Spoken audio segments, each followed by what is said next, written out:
சாய்நாதனே போற்றி. வாழ்க வையகம், வாழ்க வளமுடன். அனைத்து உறவுகளுக்கும் இனிய வணக்கம். நிகழும் ஸ்ரீ மங்களகரமான குரோதி ஆண்டு ஜூலை மாதம் 17ஆம் தேதி புதன்கிழமை அன்று அனுசம் நட்சத்திரத்தில் ஏகாதசி திதியில் சுப்பிரம் நாமயோகத்தில் வணிசை கரணத்தினில் சித்த யோகம் கூடிய நன்னாளில் இந்த மகத்தான ஆடி மாதம் பிறக்கிறது. ஆடி மாதம் என்றதும் நம் நினைவுக்கு வருவது ஆடிப்பெருக்கு மட்டும்தான். ஆனால் இந்த ஆடி மாதத்தில் நிறைய சிறப்பு அம்சங்கள் உள்ளன. ஆடி செவ்வாய், ஆடி வெள்ளி, ஆடி பூரம், ஆடி அமாவாசை என வரிசையாக நிறைய தினங்கள் கொண்டாடப்படுகிறது. நிறைய சுப தினங்கள் வந்தால் கூட இந்த ஆடி மாதத்தில் யாரும் சுப நிகழ்ச்சிகளை நடத்துவதில்லை. திருமணம் மற்றும் வளைகாப்பு போன்ற சுப நிகழ்ச்சிகளை இந்த மாதத்தில் வைப்பதில்லை. புதுமண தம்பதிகளையும் இந்த மாதத்தில் பிரித்து வைப்பது உண்டு. இந்த ஆடிப்பெருக்கு திருவிழாவின் போது புதுமண தம்பதிகள் புதிய மஞ்சள் கயிறுகளை மாற்றிக்கொள்வார்கள். இந்து ஜோதிடத்தின்படி ஆடி மாதம் ஒரு அசுபமான மாதமாக பார்க்கப்படுகிறது. எனவே இந்த மாதத்தில் திருமணம், சுப நிகழ்ச்சிகள், புதுமனை புகுவிழா என எந்த சுபகாரியங்களும் நடக்காது. இந்த ஆடி மாதத்தை ஒரு சூனிய மாதம் என்றும் கூறுவார்கள். ஆடி மாதத்தை ஒரு சூனிய மாதமாக பார்த்தாலும் இந்த மாதத்தில் ஏராளமான பூஜை மற்றும் விரதம் மேற்கொள்ளப்படுகிறது.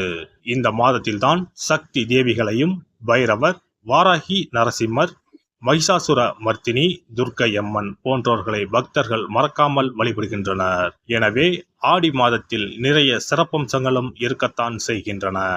ஆடி மாத கிரகநிலை என எடுத்துக்கொண்டால் ரிஷபத்தில் குருவும் செவ்வாயும், கடகத்தில் புதன், சுக்கிரன், சூரியனும், கன்னியில் கேது பகவானும், கும்பத்தில் சனியும், மீனத்தில் ராகு பகவானும் உள்ளனர். இம்மாத கிரக பெயர்ச்சி என பார்த்தால் ஆடி மாதம் 3ஆம் தேதி புதன் பகவானும் 15ஆம் தேதி சுக்கிர பகவானும் இடப்பெயர்ச்சி ஆகின்றனர். அதைத் தொடர்ந்து 20ஆம் தேதி புதன் பகவான் வக்கிரம் அடைகிறார். ஆக புதனும் சனியும் இம்மாதம் வக்கரத்தில் சஞ்சாரம் செய்கின்றனர். இந்த கிரக அமைப்பினால் உங்கள் வாழ்வில் உண்டாகும் சுப மற்றும் அசுப பலன்கள் என்ன என்பதனை பற்றி காண்போம். வெளுத்தது எல்லாம் பால் என்று நினைக்கும் வெள்ளை உள்ளம் கொண்ட ரிஷபராசி அன்பர்களே, இந்த மாதம் காரிய தடை ஏற்படலாம். மனதில் ஏதாவது குழப்பம் ஏற்பட்டு நீங்கும். சாமர்த்தியமான பேச்சு கை கொடுக்கும். பணவரத்து திருப்தியாக இருக்கும். நீண்ட நாட்களாக இழுத்து வந்த வீண் பிரச்சனைகள் நீங்கும். மரியாதை அந்தஸ்து உயரும். வெளிநாட்டு பயணங்கள் கைகூடும். தொழில் வியாபார சிக்கல்கள் நீங்கி நன்கு நடைபெறும். கூடுதல் லாபம் கிடைக்கப் பெறுவீர்கள். தொழில் வியாபாரம் விரிவாக்கம் செய்ய முயற்சிகளை மேற்கொள்வீர்கள். உத்தியோகத்தில் இருப்பவர்களுக்கு பதவி உயர்வு கிடைக்கும். சிலருக்கு புதிய பதவி, கூடுதல் பொறுப்புகள் கிடைக்கலாம். கடுமையாக உழைக்க வேண்டியிருக்கும். அலுவலகத்தில் அடுத்தவர்களால் திடீர் பிரச்சனை தலை தூக்கலாம். உங்களது கருத்துக்கு மாற்று கருத்து உண்டாகலாம். குடும்பத்தில் மகிழ்ச்சி காணப்படும். உறவினர் நண்பர்கள் மத்தியில் மதிப்பு உயரும். வீட்டிற்கு தேவையான பொருட்களை வாங்கி மகிழ்வீர்கள். கணவன் மனைவிக்கு இடையே நெருக்கம் அதிகரிக்கும். பிள்ளைகள் மூலம் சந்தோஷம் உண்டாகும். பெண்களுக்கு திறமையான பேச்சின் மூலம் சாதகமான பலன் கிடைக்கும். காரிய தடைகள் நீங்கும். மனதில் இருந்த சோர்வு நீங்கி உற்சாகம் உண்டாகும். எதிர்பார்த்த தகவல் சாதகமாக வரும். கலைத்துறையினருக்கு கடன் விவகாரங்கள் கட்டுக்குள் இருக்கும். புதிய ஆர்டர்களுக்கான முயற்சிகள் சாதகமான பலன் தரும். வீண் அலைச்சலை சந்திக்க வேண்டியிருக்கும். அரசியலில் உள்ளவர்களுக்கு கோபமாக பேசுவதை தவிர்ப்பது நல்லது. மேல் மட்டத்தில் உள்ளவர்களுடன் வாக்குவாதங்கள் ஏற்படலாம். கவனம் தேவை. மாணவர்களுக்கு கல்வியில் முன்னேற்றமடைய முழு முயற்சியுடன் படிப்பீர்கள். சக மாணவர்கள் மத்தியில் மதிப்பு உயரும். நட்சத்திர பலன்கள் கார்த்திகை 2, 3, 4ஆம் பாதங்கள். இந்த மாதம் குடும்பத்தில் சந்தோஷம் உண்டாகும்.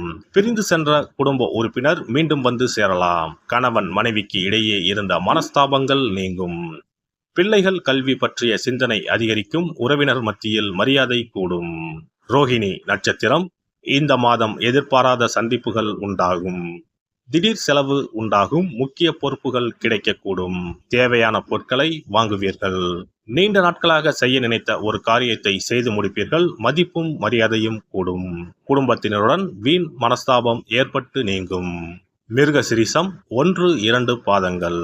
இந்த மாதம் நண்பர்களிடையே சுமூகமாக இருக்க விட்டு கொடுத்து செல்வது நல்லது. வாழ்வில் முன்னேற அக்கறை காட்டுவீர்கள். மனத்துணிவு அதிகரிக்கும். பணவரத்து எதிர்பார்த்தபடி திருப்திகரமாக இருக்கும். தன்னம்பிக்கை அதிகரிக்கும். வெள்ளிக்கிழமையில் நவகிரகத்தில் சுக்கிரனுக்கு மொச்சை தீபம் ஏற்றி அர்ச்சனை செய்ய எதிர்பார்த்த பணவரத்து இருக்கும். மனமகிழ்ச்சி ஏற்படும். சிறப்பு தொகுப்பு. ஆடி மாத சிறப்புகள் மற்றும் வழிபாடு தொடர்பான சில குறிப்புகளை பற்றி காண்போம். ஆடி மாதத்தில் சிவனின் சக்தியை விட பார்வதியின் சக்தி அதிகமாக இருக்கும் என்பது ஐதீகம். ஆடி மாத அமாவாசை அன்று மறைந்த முன்னோர்களுக்கு பிதுர் கடமைகளை செய்தால் ஆண்டு முழுவதும் பித்ருக்களுக்கு கடன் கொடுத்த பலன் கிடைக்கும். ஆடி மாதம் சுக்லா தசமியில் திக் தேவதா விரதம் இருக்க வேண்டும். அன்று திக் தேவதைகளை அந்தந்த திக்குகளில் வணங்கி பூஜித்தால் நினைத்தது நடக்கும்.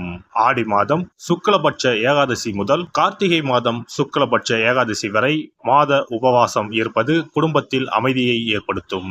ஆடி மாத செவ்வாய்க்கிழமைகளில் கோவிலில் எலுமிச்சப்பழ விளக்கு ஏற்றினால் கூடுதல் பலன்கள் கிடைக்கும். ஆனால் எலுமிச்சப்பழ விளக்குகளை ஒருபோதும் வீட்டில் ஏற்றக்கூடாது. வளர்பிறை துவாதசி நாளில் தொடங்கி கார்த்திகை மாதம் வளர்பிறை துவாதசி நாள் வரை பெண்கள் துளசி பூஜை செய்து வந்தால் நினைத்தது நடைபெறும். வீட்டில் சகல செல்வங்களும் குவியும். ஆடி மாதம் செவ்வாய் வெள்ளிக்கிழமைகளில் காமாட்சி தேவியை வணங்கினால் திருமண தடைகள் விலகி சுபம் உண்டாகும். ஆடி மாதம் முழுவதும் மீனாட்சியை வழிபட்டால் குடும்பத்தில் அமைதி ஏற்படும். ஆடி மாதம் முத்துமாரியம்மனை மனமுருக வழிபட்டால் திருஷ்டிகள் விலகிவிடும். ஆடி மாதம் சுக்ல துவாதசியில் மகா விஷ்ணுவை நினைத்து விரதம் இருந்தால் செல்வம் பெருகும். ஆடி மாதம் சுக்லபட்ச ஏகாதசி தினத்தன்று அன்னதானம் செய்தால் சகல பாக்கியங்களும் கிடைக்கும். இம்மாதம் ஏகாதசி துவாதசி நாட்களில் அரச மரத்தை சுற்றி வந்து வழிபட்டால் வாழ்வில் மகிழ்ச்சி உண்டாகும். ஆடி மாத வெள்ளிக்கிழமைகளில் மகாலட்சுமியை வழிபட்டால் வீட்டில் செல்வம் சேரும். இம்மாதம் ஏதாவது ஒரு வெள்ளிக்கிழமை அம்மனை ஆவாகனம் செய்து வீட்டுக்கு வரவழைத்து வழிபடுவது சிறப்பை தரும். ஆடி மாதம் குத்து விளக்கை லட்சுமியாக பாவித்து அலங்கரித்து வழிபடுதல் வேண்டும். ஆடி மாதம் அம்மனுக்கு பால் பாயசம் சர்க்கரை பொங்கல் வைத்து வணங்குதல் வேண்டும். அம்மனை வழிபடும் போது மறக்காமல் லலிதா சகஸ்ரநாமம் சொல்ல வேண்டும். இம்மாதம் வீட்டில் சிறப்பு பூஜைகள் செய்யும் போது சிறு பெண் குழந்தைகளை அம்மனாக பாவித்து உணவு கொடுத்து ரவிக்கை சீப்பு குங்குமச்சிமிழ் கண்ணாடி வளையல் தாம்பூலம் கொடுக்க வேண்டும்.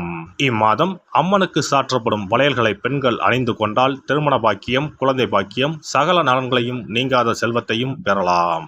ஆடி மாத வெள்ளிக்கிழமைகளில் அதிகாலையில் எழுந்து குளித்து தூய ஆடை அணிந்து சாணத்தை பிள்ளையராக பிடித்து செவ்வரளி செம்பருத்தி அருகு கொண்டு சூரிய உதயத்திற்கு முன்னர் விநாயகரை பூஜிக்க வேண்டும். வாழை இலை மீது நெல்லை பரப்பி அதன் மீது கொழுக்கட்டை வைத்து விநாயகரை வழிபட செல்வம் கொளிக்கும். ஆடி பௌர்ணமி அன்று சிவபெருமானுக்கு திரட்டுப்பால் அபிஷேகம் செய்து கருப்பு பட்டாடை 100 முத்துக்கள் கோர்த்த மணிமாலை கரு ஊமத்தம் பூ மாலை அணிவித்து மூங்கில் அரிசி பாயாசம் படைத்து வழிபட்டால் எப்பேற்பட்ட பகையும் விலகும். பொதுவாகவே வெள்ளிக்கிழமைகள் அம்பாளுக்குரிய சிறந்த நாட்களாகும். இதனோடு அயனத்துக்குரிய சிறப்பும் சேர்வதால் ஆடி மாதத்தில் வரும் வெள்ளிக்கிழமைகள் அம்பாளுக்கு தனிச்சிறப்பு கொண்டவையாக கருதப்படுகின்றன. எல்லாம் வல்ல இறையருளால் நீங்களும் உங்கள் அன்பு குடும்பமும் உடல் நலம் நீலாயுள் நிறை செல்வம் உயர் புகழ் மெய்ஞானம் ஓங்கி வாழ்க வளமுடன். இந்த வீடியோ பதிவு உங்களுக்கு பிடித்திருந்தால் லைக் பண்ணுங்க, கமெண்ட் பண்ணுங்க, ஷேர் பண்ணுங்க, மறக்காம சப்ஸ்கிரைப் பண்ணுங்க, பக்கத்துல இருக்கிற பெல் பட்டனை கிளிக் பண்ணுங்க. நன்றி, வணக்கம். ஓம் நமச்சிவாய. சிவாய நம.